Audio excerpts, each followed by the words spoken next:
Hey guys, welcome back to Medical Coding with Blue. Today's episode is all about making that transition from being an inpatient coder to an outpatient coder.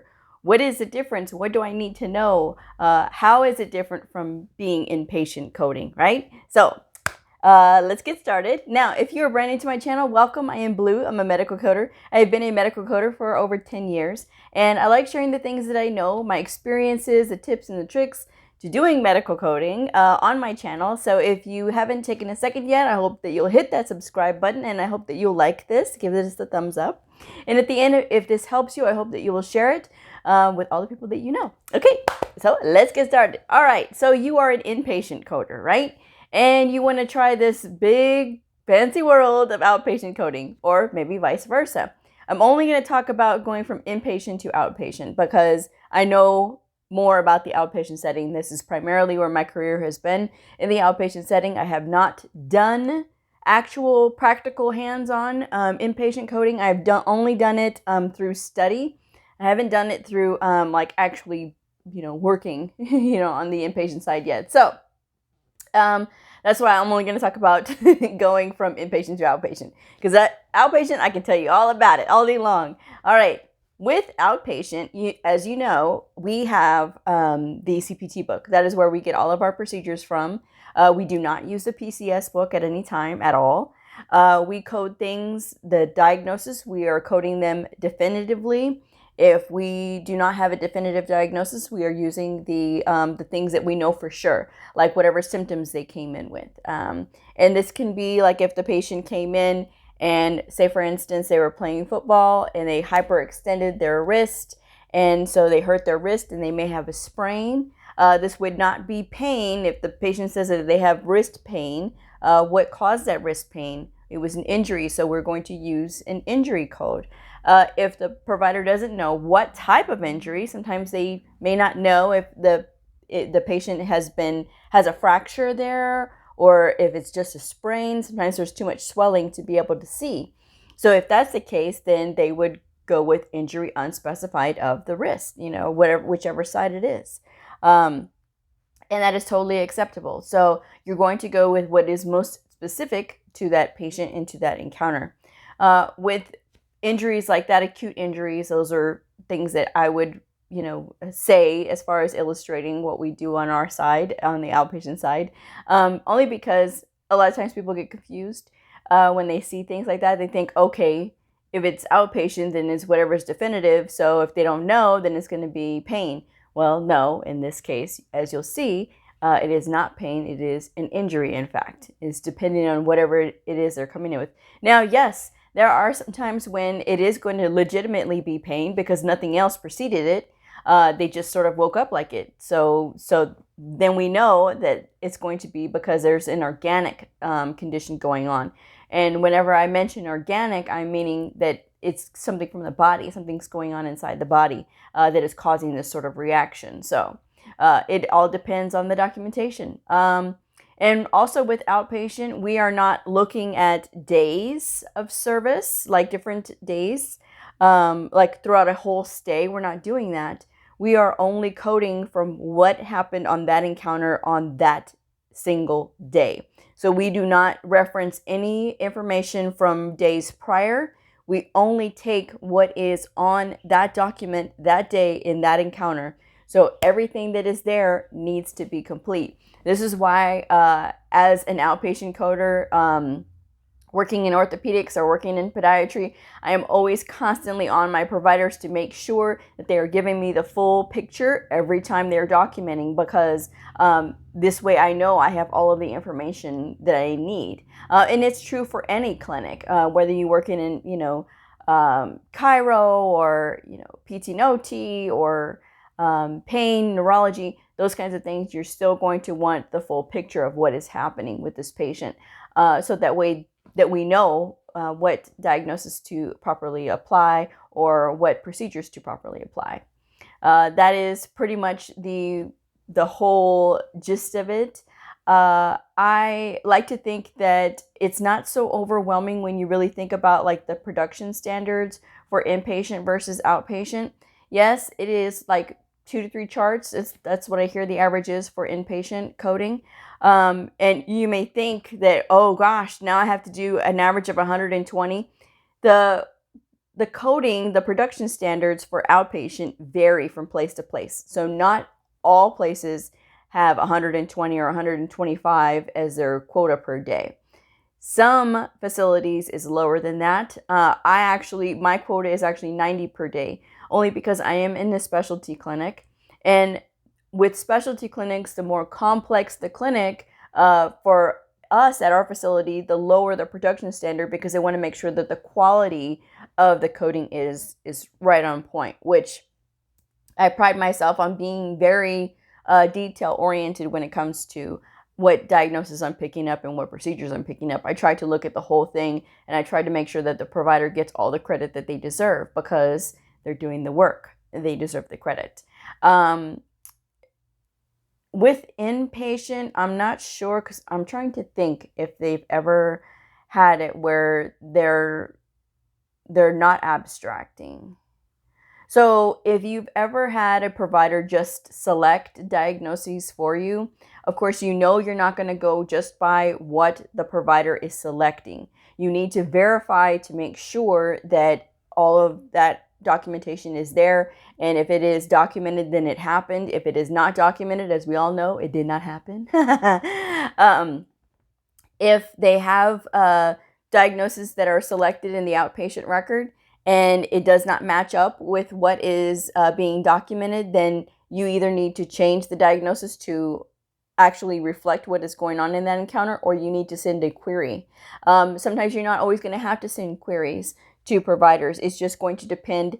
If there is insufficient documentation, then of course you're going to need to find out, what happened here. If it is where there is sufficient documentation and the provider just perhaps selected the wrong code, then of course you can go ahead and go in and correct the diagnoses or the procedures that were selected. So it's really going to depend on how you're looking at the note. But how you look at the note and how inpatient coders look at the note versus how outpatient coders look at the note, we're essentially looking at it the same way. I know with inpatient, you're taking all of the days and you're going by everything there. With outpatient, like I said, it's just going to be what is on that particular encounter on that day. So it does make it a lot easier to get through. And of course, when you're inpatient and you're having to review all of these records, it's essentially the same way. I like to think of it like that, because with inpatient, you're however many days that patient stayed in is however much data that you're having to look through, right? It's sort of the same thing. If you have a patient who stayed in for 10 days, and say for instance on those 3, you're still having to review so much more documentation than just 10 days worth. You're just having to look at all these other documents and everything else. It's sort of the same thing with outpatient. So with outpatient, you're looking at maybe the average being 10 to 15 per hour, 15 being, of course, on the high side. But that would be where the clinic is sort of repetitive and it's a lot of the same thing. Sometimes you'll see like immunization clinics where that is all that they do. So they're really putting a lot of the same diagnoses in. There's not a whole lot of other additional care. There's not a lot of additional diagnoses that are put in. So like somebody who's working in an immunization clinic may have a higher production rate than somebody who's working in a specialty clinic like orthopedics or podiatry or cardio, So it really is going to depend on where you are working. If you want to make that change, that is awesome, because this says that you want to be a well-rounded coder. And I think the key to being a well-rounded coder is exposing your experience levels to different settings, okay? That way you can really know what you really do enjoy. There's lots of free resources out there to study going from inpatient to outpatient coding. There's cms.gov. They have the Medicare Learning Network.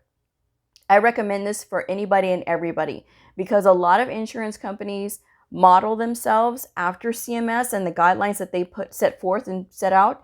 So a lot of really good information can come from the cms.gov website. So be sure to check out the Medicare Learning Network on there. There's lots of free downloadables, lots of free resources there. That way you can look and see what they have to say about surgery coding, what they have to say about evaluation and management. Those are very, very valuable. And I always refer, anytime I'm having to do an argument for audits, I always refer to the CMS website as well. If I need to pull a resource from there. Sometimes I'm pulling resources from the coding clinics. Sometimes I'm pulling resources just from the book itself. But CMS is extremely valuable. I also recommend emuniversity.com. EM University is really valuable for people that are making that transition from inpatient to outpatient, and they're having to deal a lot now with evaluation and management. It is very valuable to learn those things, and EM University has a lot of good resources. They do have a free section, but it is a paid service as well, so be sure to keep that in mind when you are looking on that website. But again, there's a lot of good free resource on there, which is why I always recommend it. Yes, we are going for a change coming soon with evaluation and management, but it is good to get a good foundation so your knowledge is good, okay? You need to have really good knowledge. And a lot of people think that, oh, it's going to be so much easier, in the coming months when we change over evaluation and management. Let me tell you guys something. While you may think that it's going to be easier, you still have to have the documentation. Documentation still needs to be there. If the provider is not taught well how to make sure that what's going on is being conveyed in this note, they're going to lose credit quicker. So I'm just saying, don't get excited and think that, oh yeah, it's going to be so much easier now.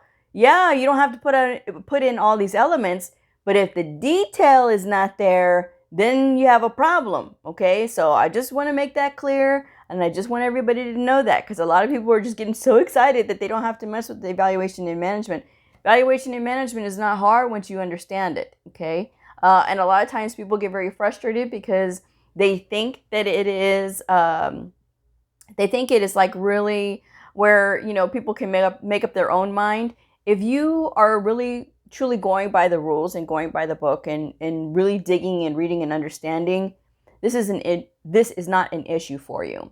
If you if you are not, and you're intimidated by evaluation and management, which a lot of people are, that is a very common thing, is to be intimidated by evaluation and management. Personally, when I was going through school, they told me before I got into the evaluation and management section that evaluation and management was going to be an issue because a lot of people were not passing that portion of the course right away. And they kept failing it, and they had to keep taking it until they passed it. Well, I was on a mission to hurry up and get out of school. The school was 9 months, and I made it through in 6 months because I was very determined to get through quickly, because I wanted to get out and start working and living my life and doing all of these things. When I found out that evaluation and management was going to be difficult, I said, okay, let me make up my mind on something. I am going to pass this the first time. I am not going to fool around with this. What can I do? I read the book that they gave me cover to cover. Now, a lot of people have asked me, Bleu, what book was it? You have to remember, this was over 10 years ago. So that book is going to be outdated. You need to find a book that is recent and current. I always recommend Optum360coding.com. Now, this is not an ad, but Optum360, call me. I recommend them because they have so many good books. They have so many fun books for us medical coders that are really nerdy and into it. I love their books. I have a very hard time getting on the website because I want to buy every single book that I see. But they do have Evaluation and Management Advisor in there. And it is a good book. It's got lots of information. So there's always constantly sales on Optum360.com. I really do recommend that you guys check it out. I will leave the link down in the description box below. And when you get there, look for Evaluation and Management Advisor, and then you can see what kind I'm talking about. If you want to get the previous year, which would be the 2020 version, because they have the 2021s on pre-order, I think. So if you want to get the current year, I'm sure you can get it at a better deal. It's not going to make a difference. It's just going to be for your reference. And there's nothing wrong with getting a reference book. I'm just saying. But if that's what you want to read something like that, I recommend that book. Okay. But yes, it is, you do get a lot of variety when you are in the outpatient setting. Not that you don't get variety when you're in the inpatient setting, but as far as like what the things that you're doing, as far as like surgeries and things like that, of course, you're always going through the CPT book, the current procedural terminology book. To me, it's not that much. It's not difficult to navigate in the CPT book, only because the codes are already done for you. It's not like on the inpatient side where you have to build them with the PCS book. That's always been sort of like, it's weird to me, like how you have to build the code. And like a lot of people say, well, it's, you know, that CPT book is so hard. The codes are already done, and all you have to do is just look at the description of the code, and then you just look to see, make sure that it matches up with the procedures that they did. So it's, I mean, to me, it's it's much more fun to work with the CPT book, but everybody has their preference. A lot of people say that the inpatient side is a lot easier as far as the procedure coding goes. I don't know. I mean, I guess I've always been in the outpatient side, and that's always kind of been where my heart is. So, I mean, I guess that's why. Modifiers is probably another thing that would throw people. All the modifiers are in the CPT book as well. If you get the AMA version of the CPT Professional Edition, it's got a whole appendix of all the modifiers and everything that each one of them stands for. I really recommend reviewing those. And that's good for that. If you are looking to see like what credential that you would need to be on the outpatient side, it's really wide open. With the CCS, of course, you know it's covering both. It's covering both inpatient and outpatient, so you wouldn't have to change. You wouldn't need an additional credential if you already have a CCS. If you have the CIC, obviously, I think that there's like a prerequisite for that you have the CPC first. I don't know. That's AAPC, and I'm not a member of them. So CPC is the outpatient side. CIC is the inpatient side for AAPC. So I know that was a lot of letters just now, but you know, if you're familiar, then you'll know. But if you are brand new and you are interested in becoming a medical coder, I've got plenty of videos. Please look through the videos, and I have one particular that talks about the different credentials and what they mean and what settings they're for. I will probably link it if I don't forget to link it. I will link it somewhere in here.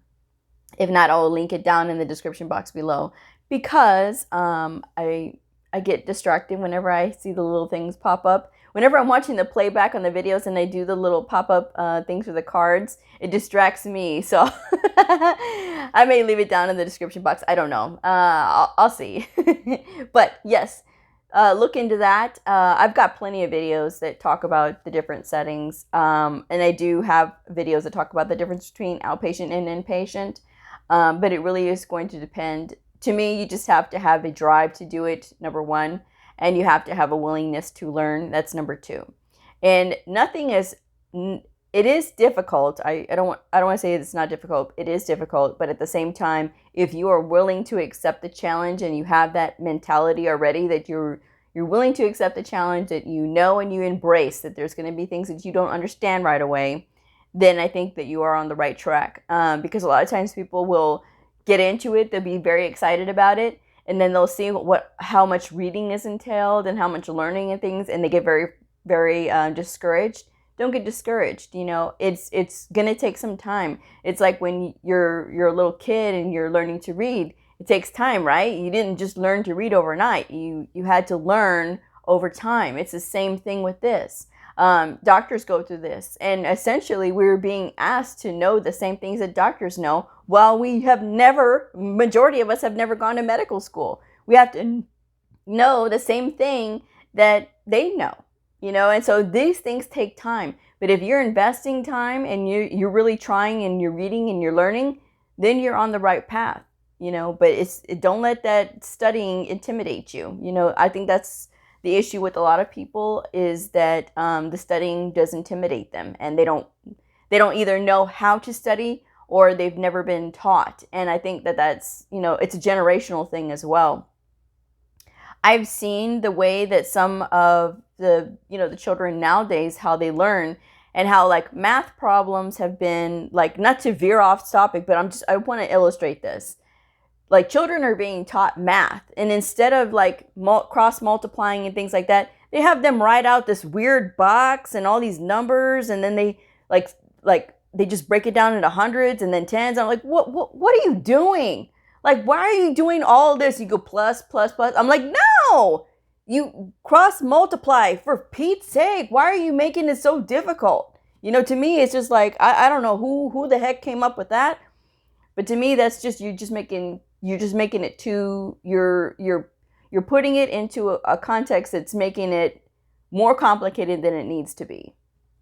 You know what I'm saying? Like, don't reinvent the wheel, and teach the kids cursive writing. That's all I'm going to say, So many are getting away with not learning how to do cursive writing. I don't know how to do it. I'm like, are you kidding me? Really? My own personal rant on education. I'm just saying. But you have to learn these things, and the same thing with learning the outpatient rules. If you're familiar with only inpatient, it'll take time, but once you learn them, and you'll be better for it, because you will be able to be plopped into any setting, whether it's inpatient or outpatient. You'll be able to learn anything and just get up and go. And that will make you extremely valuable, because then you can go anywhere. You can do anything, and that is professional freedom. I talked about that before. Having professional freedom means everything. It means that you will never, ever be in a position where you feel chained to a position because you don't feel confident that you can do anything else. Having professional freedom means that when you are ready to move on to your next project or your next level, or you want to level up, okay, you can, and you have that freedom. But it all starts up here, and it all starts with you. It all starts with, your willingness to take that leap and push the ball forward and learn more, and not let anybody get in your head as far as like, oh, this person said this person says this, or this person says that about the field. Don't listen to all that garbage. Don't. You do your thing. Concentrate on pushing the ball forward. That's all you need to do, is just concentrate on pushing that ball forward. And don't let anybody else get in your way as far as like telling you that you can't, because yes, you can. If you want to learn outpatient coding, great. Do the things that I just said. Go to cms.gov and go to the Medicare Learning Network and read what they have to say. Do the heavy lifting and read.